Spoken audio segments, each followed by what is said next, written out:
आपका remote control आपके हाथ में है ही नहीं। पूछो कैसे नहीं है? सामने वाले ने बुरा भला किया, आप दुखी हो गए। किसी ने प्रशंसा की, आप खुशी हो गए। माने आपके सुख दुख का रिमोट किसके हाथ में है? आप तो टीवी हो गए। आप टीवी हो गए या फिर आप एलसीडी हो गए, जहां सामने वाले वो चैनल आ गया, ये चैनल आ गया। आपकी स्थिति ऐसी हो गई, चैनल बदल गया। जैसे रिमोट कंट्रोल से दूसरा चैनल बदल देता है, वैसे तुम्हारे तेवर बदल जाते हैं। क्या बदल जाते? तेवर। किसी कुछ कह दिया, तुम्हारे तेवर बदल गए। तेवर समझते हो? हाँ, हाव भाव बदल जाते तुम्हारे। मतलब कंट्रोल किसके हाथ में हो गया? हम किसी के हाथ में अपना रिमोट कंट्रोल नहीं देते। कोई कुछ भी कहता जाए, अपने टीवी अपने हिसाब में, अपने हिसाब से चलेगी, किसी के हिसाब से चलने वाली। बात समझ में आया? हाँ, इसलिए रिमोट अपने पास रखो। जिसके पास में अपना रिमोट है, रिमोट बोलते कि रिमोट कंट्रोल बोलते, क्या बोलते उसको? कुछ भी बोल लो आप, समझ तो गए आप। हाँ, पर्याप्त। अपने हाथ में रखो। हमें कोई सुखी दुखी नहीं बना सकता जब तक हम उसमें इंटरफियर ना करें, क्योंकि गाली देने से हमें दुख नहीं होता, गाली लेने से दुख होता है। क्या? लेने से। और तुम कैसे आदमी हो? सामने वाले ने कचरा फेंका, तुमने उठा लिया। उसने गाली दी, तुमने ले ली।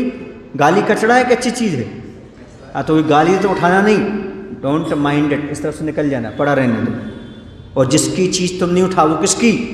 उसकी। उसने तुम्हें गाली दी, तुमने नहीं ली, वो गाली किसकी? उसकी। अच्छा, सीखो, अध्यात्म समझो। बहुत कठिन काम है, बहुत कठिन काम है, बहुत कठिन काम है। अध्यात्म बहुत स्वादिष्ट है, लेकिन बहुत गरिष्ठ है। हर किसी को नहीं पचता। कोई वरिष्ठ हो तभी तो पचा सके।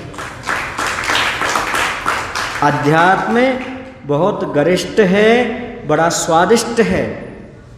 अध्यात्म बड़ा स्वादिष्ट है पर बड़ा गरिष्ठ है। हर कोई नहीं पचा सकता, थोड़ा वरिष्ठ तो चाहिए, तभी तो उसको पचा पाएगा।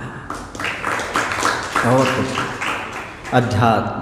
आचार्य कहते हैं, यदि कोई आपकी निंदा कर रहा है, सुनो अच्छे से, कोई आपकी निंदा कर रहा है, कोई आपको बुरा भला कह रहा है, आपको गाली दे रहा है, तो ध्यान रखो, जो आपको साधु मानता है वो आपकी निंदा कर नहीं सकता, आपको बुरा भला कह नहीं सकता। और जो आपको नहीं जानता वो किसको कह रहा है, किसको गाली दे रहा, किसकी निंदा कर रहा? अर्थात हे साधु परमेष्ठी, तुम्हारी कोई निंदा कर ही नहीं सकता है। समझ पाए? कुछ बात नहीं समझ पाए? क्या समझे? जो ये जान रहा है कि तुम साधु हो, वो आपकी निंदा कर नहीं सकता। और जो आपको जानते ही नहीं, तो किसकी निंदा कर रहा है? बात खत्म हो गई। इसलिए आपकी कोई निंदा कर नहीं सकता, आपकी बुराई कर नहीं सकता, आपका अब बात लगा नहीं सकता। इसलिए आप तो मौन बैठिएगा। बोले भगवान महावीर की। आचार्य विद्यासागर जी महाराज।